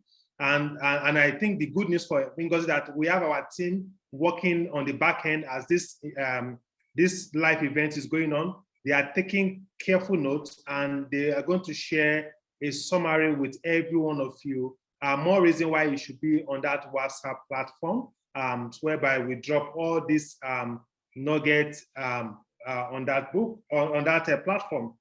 Then there is a question here. It says, Doctor, please, I love reading, but I don't finish my books. Maybe that is from Ngomo. Maybe anytime Ngomo picks the book and Ngomo just slips off. Okay, sometimes the worry of our lives sometimes distract us and we end up not finishing those because she said, or Ish said, he loves or she loves to read, and of course, the great Tokwe Mark Odigwe, she's in our house today and she's supporting the motion that we really need to have a part 2 of this session. Okay, so maybe you want to quickly help us attend to those. I think 2 of them are the core questions, really. Okay. All right, that's perfect. Thank you very much. Those are very interesting questions, right? First of all, I want to let you know that the brain, the mind does not think. It doesn't think on nothing. It needs a substance upon which it needs to think upon. So you cannot actually change your mind until you change the feeders that feed the informational content that the mind used to generate its own thoughts. So there are basically 5 feeders the mind uses, which are popularly known as the 5 senses. The mind gets information through sight. The mind gets information through ears, through through feeling, through our tests. All right. Yeah. All our five senses are being used. The mind deploys them in order to make sense of the world. So the essence of meditation is that, remember, you have memory to everything in your life. Your chair reminds you of something. Your bed reminds you of something. Your clothes reminds you of something. So if, remember what I said earlier, that if our mind generates 60 to 70,000 thoughts every single day, and 90% of those thoughts are the same thought that we had, what do you think I mean by saying that? Because at the time you're waking up, everything in your room reminds you of something in the past.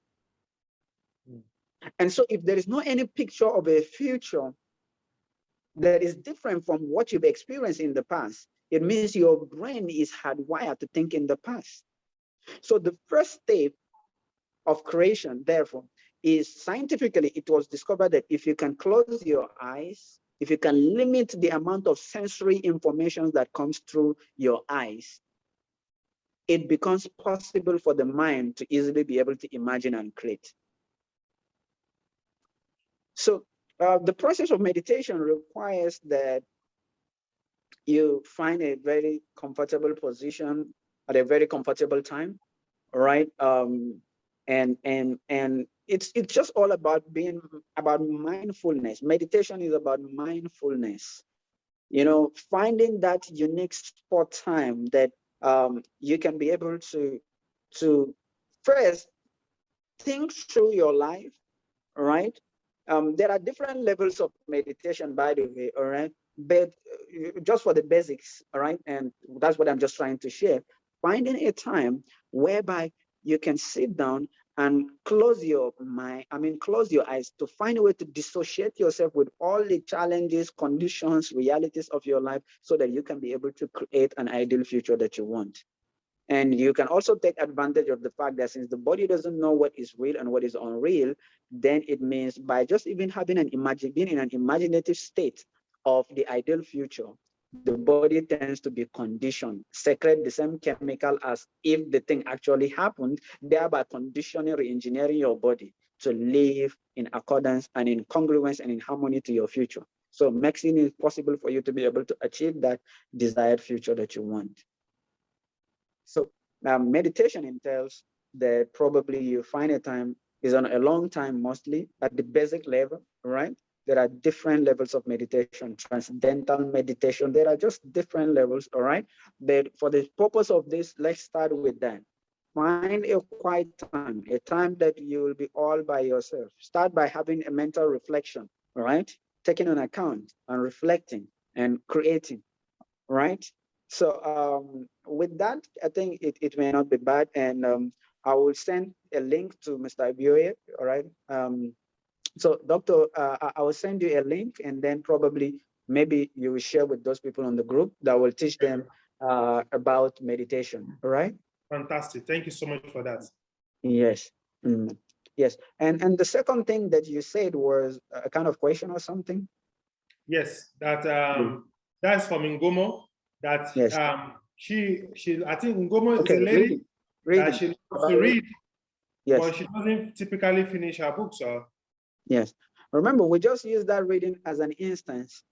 I said that you don't do what you want to do. You do what your habit dictates you to do. Right? So, because probably, and here's the thing. Here is what I want you to do, my friend. Take it as a challenge that you're going to read 21 books, you will start and you will finish. By the time you start, first one, that same habit, that same, remember I said neurons that fire together, wire together. And how you do anything will determine how you do everything. And the challenge is that if you start something and you quit, I told someone the reason why I don't do many things is because I don't ever want to record some certain things in my brain, because whatever it is that I do, I want to do it and make sure I succeed at it before I stop. Because if you ever quit at something, when you're faced with a certain situation, quitting becomes another option. Mm. So that is why you want to deprogram your mind in that way. And how do you do that? Find an information. Now that you know, take any book, finish it. Even though the high tendency, your paradigm, which are multitude of habits that have slipped into your life, will want to challenge you as to your ability to want to finish it or not. Tell yourself, I'm going to feel it and do it and finish it. Mm. It will be inconvenient, but that is the moment for which you are being changed. Mm. Do it again, again and again and again. And after that, when you take any book, it becomes a second nature that you always finish. Mm. All right. And so also applicable to any habit that you want to develop in your life, anything that you want to make it happen in your life. Mm. Remember, how you do one thing will determine how you do everything. Mm. Yes. Any next one? Yes, there is actually. There is a question from Chinyere. There's a question from Chinyere, and she's asking Dr. Ladin that how do I re-engineer my mind to become consistent at doing the things I really need to keep doing? Yes, I think that is what I just finished sharing. I said that the easiest part to know is that most times, that's why I shared how we have been programmed before now. There is a certain way that we've been programmed over the years. So it is difficult for us to come at just 5% conscious and say that I don't want to do this anymore, or this is what I wanted to do. It becomes very challenging for you as a human being. So here is what you must do. Take advantage of this information. Number one, all right? If you check, there is a program somewhere in your subconscious mind that is responsible for you not being consistent at the things that you do. So here's one of the two ways I want you to do, all right? Do these two things. I want you to take your phone and in your own voice, I want you to record, to make an audio recording with your voice saying something like, I'm grateful and happy now that I complete every task that I start. I'm grateful and happy now that I finish everything that I start. All right? And take advantage of those two moments that I said in your life, just a moment before you sleep and just a moment when you just woke up from bed. Repeat it to your subconsciousness. By every natural fact, you will find yourself tilting toward that direction because the word I am is a word of creation. Everything that follows the word I am is being created. If you're on the call, I want you to do something with me. All right. If you're on the call, I want you to do something with me. Say this, and I want you to feel the energy in your heart. The muzzle, there's a muzzle around your heart. I want you to feel the energy and the feeling. And think of this, say this word aloud and pay attention to that energy. All right. Say that I want to be a millionaire in dollars. I want to be a millionaire in dollars. That's if you are not already. And pay attention to it. Say it calmly. I want to be a millionaire in dollars. And say the second one now. Say this one as the second one. I'm grateful and happy now that I'm a multi-millionaire in dollars.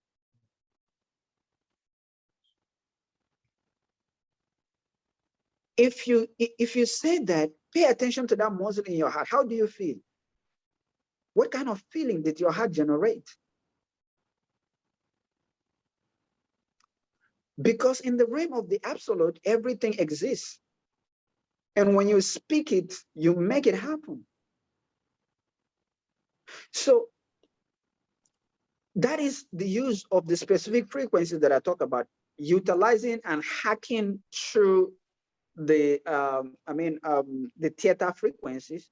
But the second one now is to know that you can take advantage of the 21 days and the 21 times. Start by looking at small things, small tasks, whatever how small it is. Don't start by doing a big task. The thing is not about the result, about the task. It's just about the result at the end. Find something small and do it. Anything. It may not be a big thing.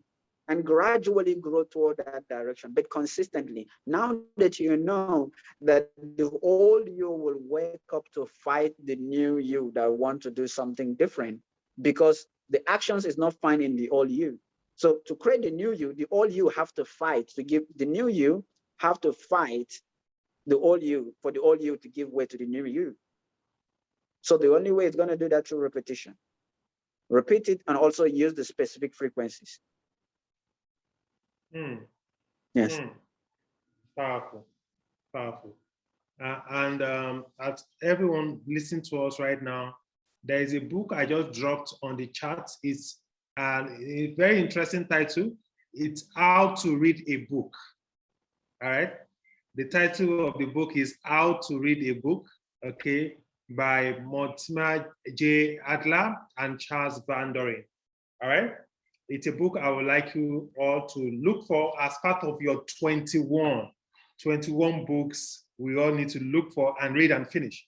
Okay, so let's start Project 21 right away. Reading 21 books from start to finish, inspired by Dr. Hyeladi Haruna.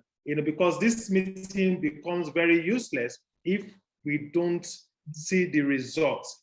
Okay, if you don't see the results in the next 1 week, in the next 2 weeks, next 1 month in our lives, the way we behave, our behavioral pattern has got to change as a result of new knowledge, okay, which is the light, and which is what determines how massive our mind will think, as he has rightly shared with us. So, Dr. Haruna, I want to thank you so very much on behalf of all our guests today.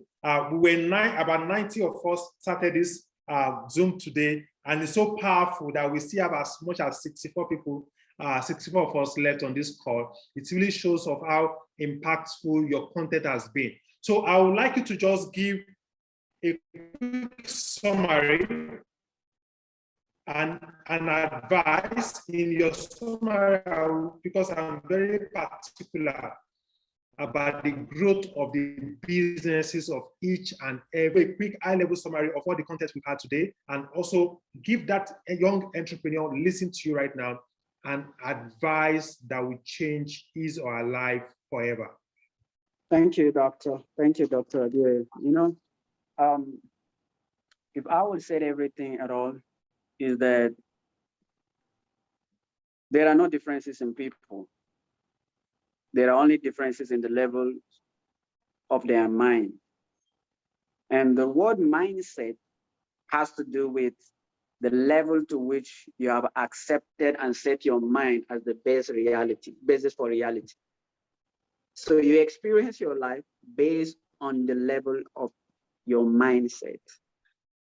And I told you that just as a tree cannot be without a seed, a man's result cannot be without his mind. One of the things that distinguishes us from our primate cousins, which is the baboons, the chimpanzees, and all the apes, is the functions of our mind. And the proof of life is that man should grow. And anywhere there is life, there must be growth. If you're not growing, it means you're not fully maximizing the functions of your mind. Wow. And we might have inherited some things, which is quite true, without our own permission. We might have been programmed through the instructions that we're asked to carry out, which in turn have formed some beliefs, superstitions, and had created some conditions in our life that make it seem like it is difficult for us to thrive in spite of challenges. But one of the things that I know, and I did know for sure, is that one of the gifts that God gave us is that we can also change ourselves by changing our mind. And I know the process when you decide, the day you decide to change your life, that also is the day that all your ancestral programs will rise up to fight you through your programs. They will say that, how come? We don't know this behavior. This is a foreign behavior. How comes? So the only way you can do that is to believe in the hope and the ideals of your future, and look out for some of the things that you will need to do in order to be successful. Doing those things may be as challenging as they may be. You can still reprogram your mind to make it happen. And how do you do it? Look out for the result that you want. Look out for the things you need to do to get that result done. You cannot get those things done at the 5% conscious level. So the only way that you have is to go to the subconscious mind, to reprogram it, to re-engineer it, so that you can be consistent with the result. And one of the ways is to make sure that you will feel the challenge, feel the challenges. You know, the doubt will come, all the challenges will come, but just make sure that if it's something that requires a skill, practice that skill for at least 21 days consistently. And then you will all of a sudden start a chain process that will lead to a permanent outcome. And sometimes you need to do a self-hypnosis, right? You have to keep reaffirming to yourself during those early morning hours and the late times, how it's possible for you to be able to live those dreams. You see, as a young entrepreneur also out there, if you're young or old or whatever it is, whoever you are, I'm telling you that there are no limits to what we can do. There is only limit of what we have placed our minds on. In the word of Socrates, remember what he said? He said, I think, therefore I am. All right. So everything that you are right now or you fail to become is strongly due to your ability or inability to develop the functions of your mind. And so look out for what you want. Everything. Remember, I said that only repetitive information drives out doubt. By faith, all things are no longer possible, but all things are done to those who believe. Powerful, powerful. Thank you so very much. For those of us still on this call, you do me a great favor by just typing, thank you, Dr. Hyeladi, thank you. Just keep typing it. Okay, he's feeling it and he's feeling our gratitude, okay? Because it took him a lot of discomfort. He had to cancel a lot of meetings to be on this call today.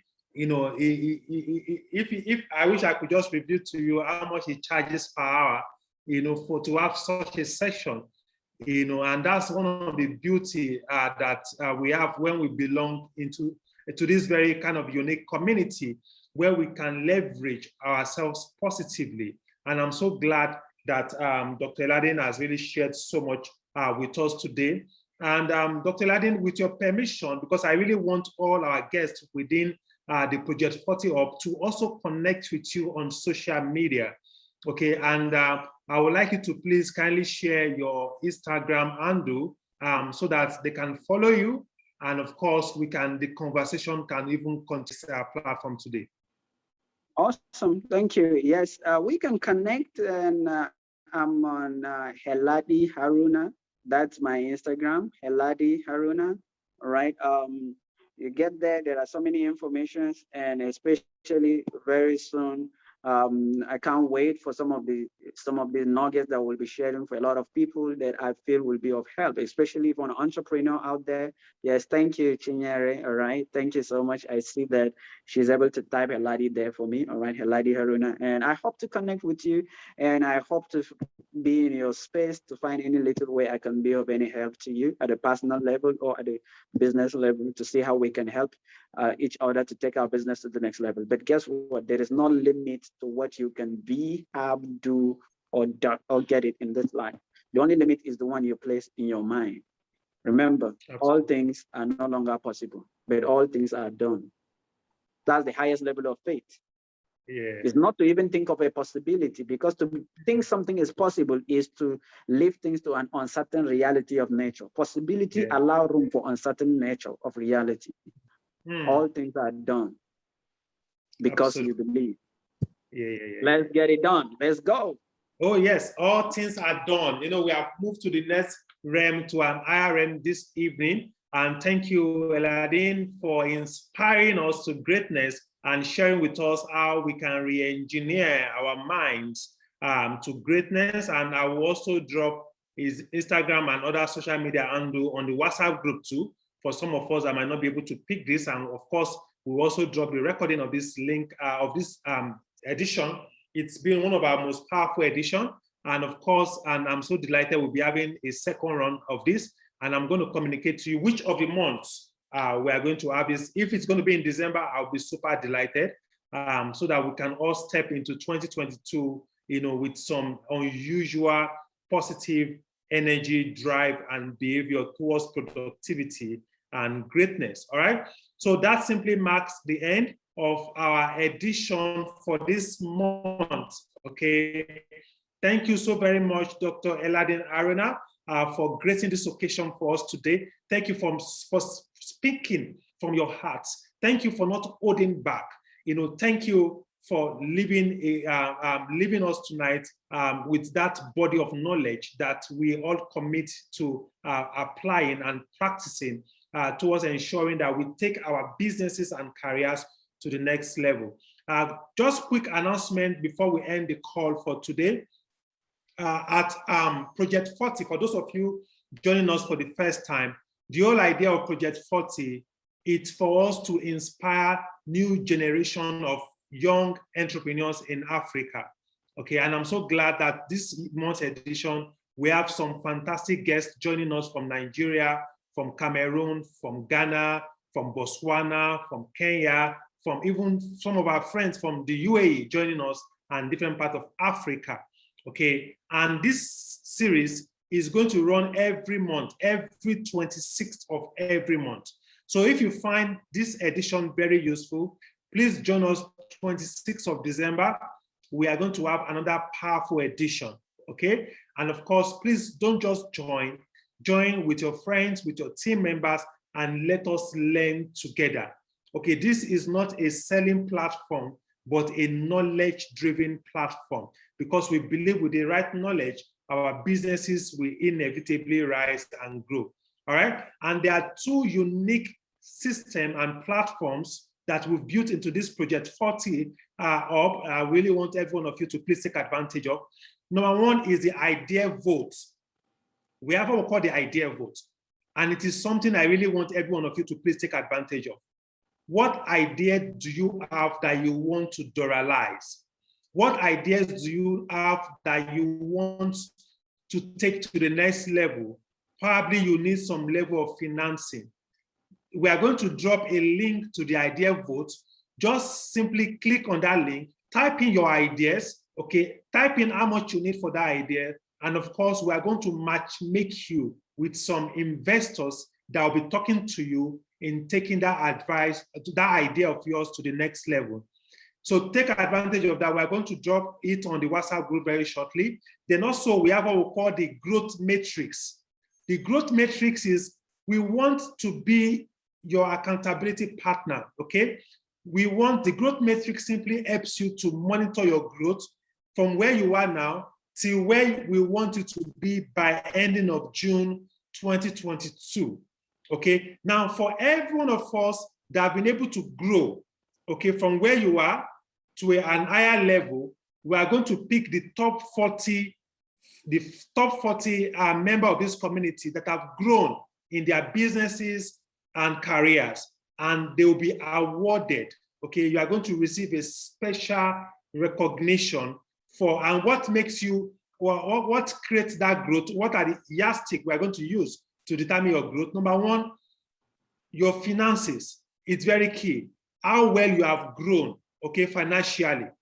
Number two, the number of jobs you've been able to create from this moment till June next year, okay? Then of course, then some other business variables or career variables we are going to use to determine our top 40 next rated African, because by 26th of July, 2022, we are going to have a physical event. So all of us right here, seeing ourselves online, we are all going to be together in July 2022, July 26, 2022, where we are going to have a big, massive event. The question is, where are we going to have it? It might be in Cameroon, it might be in Botswana, it might be in Nigeria, but it's going to be in a location right here in Africa. So I thank you all for joining us today. Ngomo is already campaigning for Cameroon already. We shall say, okay? I just want to encourage you, let's hold this community close, okay? You know, I was 30 years old when I created my Project 40. Okay, at 30 years old, my situation was very critical. Okay, I was in debt, I had a lot of issues, I was far, far below average. And I created Project 40 that when I become 40, I would like to be financially free. And I clocked 40 July this year, you know, and of course, for me, the goal is not about being financially free again. For me, the goal is about supporting young entrepreneurs across the continent of Africa to achieving their own Project 40 also, towards ensuring that at 40, you are not just financially free, but you've been able to create multiple numbers of people that have achieved financial stability as a result of your vision. And that is why we created that idea vote. Okay, because your vision lies in your idea. And if you don't implement those ideas of yours, God will take it away from you and give it to somebody else. And we believe so strongly that a lot of other people's destiny are tied to your ability to take action today. And I'm so grateful for Dr. Hyeladi Haruna that has charged us, okay, on how to reactivate our mind through the acquisition of knowledge. And this is a platform specially designed to help you feed your mind. Okay, so the idea is for us to keep feeding our minds every month. Then at the end of the day, we can proudly say that we successfully reinforce ourselves. Because at the end of the day, it's not about how much we spend in this life, it's about how well we're able to live. Because like Dr. Hyeladi will always say, our life, okay, is God's gift to us. But what we do with our life is our gift to God. And I want to encourage every one of you, please give God a fantastic gift by please applying everything you've heard today. Okay, everything we've shared with you today, please ensure you apply, because anything you don't use, you stand the big risk of losing it.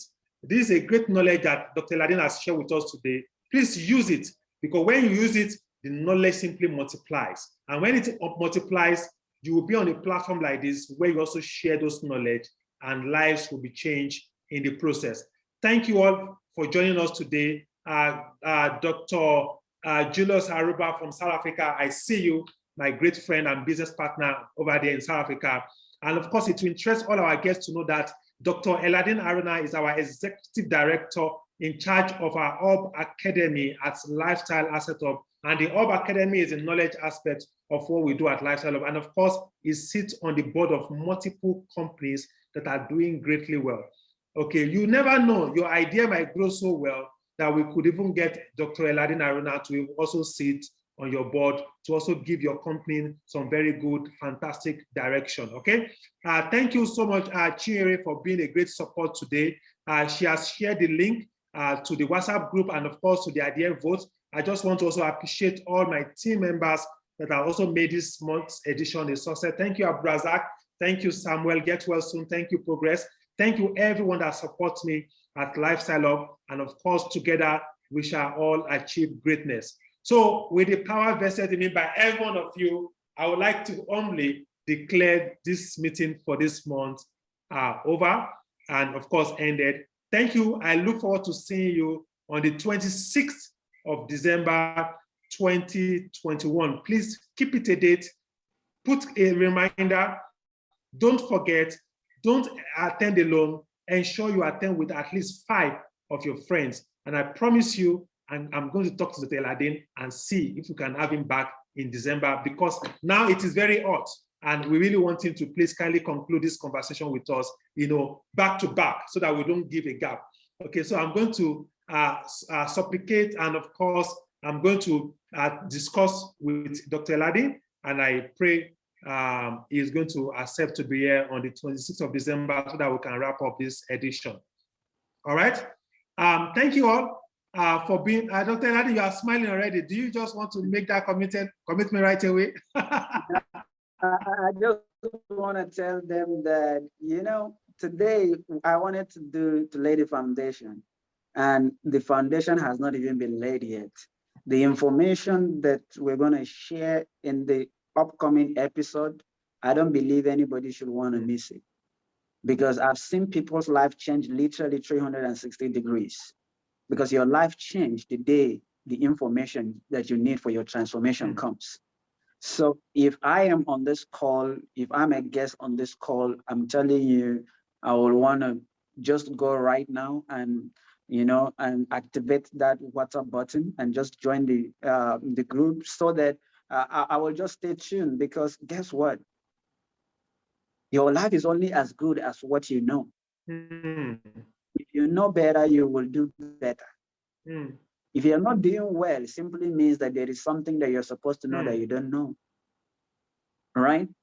So guess what? You just want to be on this training next month or per month. Guess what? It's going to be, I can't imagine what's going to happen to people that will be on the call. Absolutely. And I will be ready for that. Thank you. It's gonna be dangerous. Yes. All right. Thank you so much. It's an honor. Thank you so much. Thank you, Dr. Hyeladi. And thank you for everyone that has stayed to this very moment. All we wish you is greatness, greatness in your career, greatness in your businesses. I say to you, let us end 2021 strong. Okay? Thank you. God bless you. See you on the next edition of the Project 14 Knowledge Hub. Bye-bye for now.